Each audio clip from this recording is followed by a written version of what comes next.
Salam sejahtera Bapak, Ibu, dan saudara-saudari. Di hari Jumat ini, tanggal 15 Juli 2022, mari kita bekali diri kita dengan lebih dahulu mendengarkan firman Tuhan. Kasih karunia yang dari Allah Bapa Tuhan kita dan dari Tuhan Yesus Kristus yang menyertai saudara-saudari sekalian. Amin. Mari kita buka Alkitab kita dan kita baca firman Tuhan yang tertulis dalam Keluaran 32 ayat 26. Demikian firman Tuhan.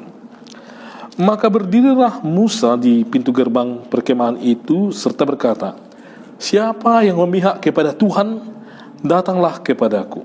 Lalu berkumpullah kepadanya seluruh Bani Lewi. Sampai di situ pembacaan firman Tuhan. Bapak, Ibu, dan saudara-saudari, bangsa Israel yang sudah dibela Allah dari perbudakan di Mesir, bahkan Allah telah menunjukkan betapa dahsyatnya Allah dalam mengalahkan Mesir yang pada waktu itu adalah sebuah negara atau kerajaan yang adikuasa, di mana Allah menunjukkan bahwa ternyata bangsa sebuah budak, orang-orang yang tidak berpengalaman itu dapat keluar dari kemahakuasaan atau kemahebatan dari Mesir pada waktu itu. Ilah-ilah yang ada di Mesir tidak berkuasa. Tidak hanya itu, tentara-tentara Mesir tidak berkuasa untuk menaklukkan bagaimana Allah berkarya pada waktu itu. Dan tiba saatnya umat Israel itu sudah merdeka, sudah dibebaskan Allah dari perbudakan Mesir, di mana ketika mereka melewati Laut Merah, mereka tidak bisa lagi dikejar oleh kerajaan Mesir.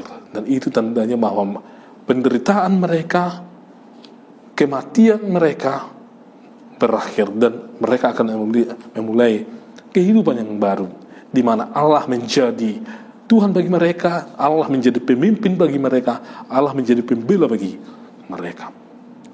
Namun ketika menuju tanah Kanaan itu di perjalanan, saat Musa meninggalkan umat Israel, ketika Allah memanggil Musa untuk berjumpa dengan Musa, ternyata umat Israel itu lupa bahwa Allah itu Maha Dahsyat. Umat Israel melupakan bagaimana karya Allah. Mereka memaksa Harun yang pada waktu itu disuruh oleh Musa untuk mengatur umat Israel ketika dia meninggalkan umat Israel. Namun Harun, Bapak, Ibu, dan saudara-saudari, tidak seperti Musa.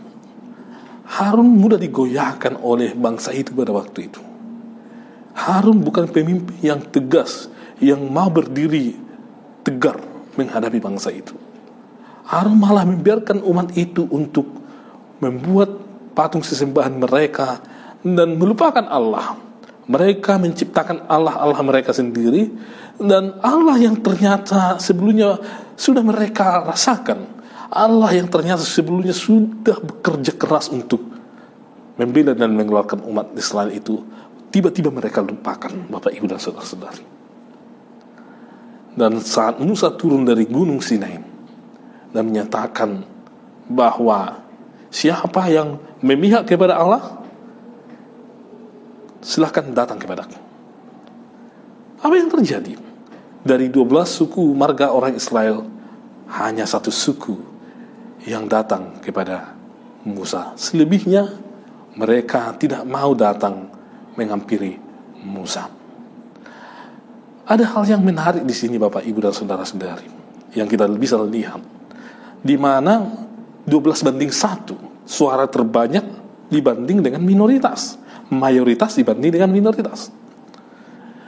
Ketika ada segelintir orang menyuarakan kebenaran, ternyata masih lebih sedikit orang yang mau mendengarkan dan mengikuti apa itu suara kebenaran. Orang lebih sering mengikuti apa kata orang, apa pendapat suara terbanyak, sehingga kebenaran itu sering dinilai dari suara terbanyak, bukan kebenaran yang hakiki atau sejati. Itu sudah dibuktikan dari apa yang dialami oleh umat Israel pada waktu itu. Mereka lebih memilih suara terbanyak dibanding memilih kebenaran itu yang notabene Kalau mereka menghampiri Musa, mereka menghampiri Allah yang sebelumnya membela mereka. Dalam hidup kita juga sering Bapak Ibu dan saudara-saudari hal-hal seperti ini terjadi. Ketika ada yang penting untuk disuarakan, harus dikatakan bahwa ini benar, bahwa ini salah. Ketika orang lebih banyak memilih jalan yang salah, sebagian orang yang lain juga akan mengikuti. Apa itu jalan yang salah? Hanya segelintir saja yang mau mengikuti apa itu kebenaran.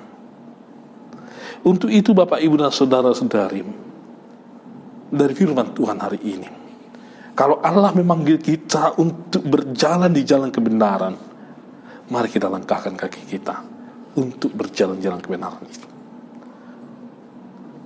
Jangan lupakan Allah. Kalau lebih banyak orang mengatakan bahwa tidak usah mengikut Allah, lebih baik melakukan yang salah, jangan lakukan hal itu Bapak Ibu dan saudara-saudari. Mari kita berjalan-jalan Allah, walaupun kita sendirian, walaupun musuh kita banyak, walaupun banyak yang tidak bersama dengan kita.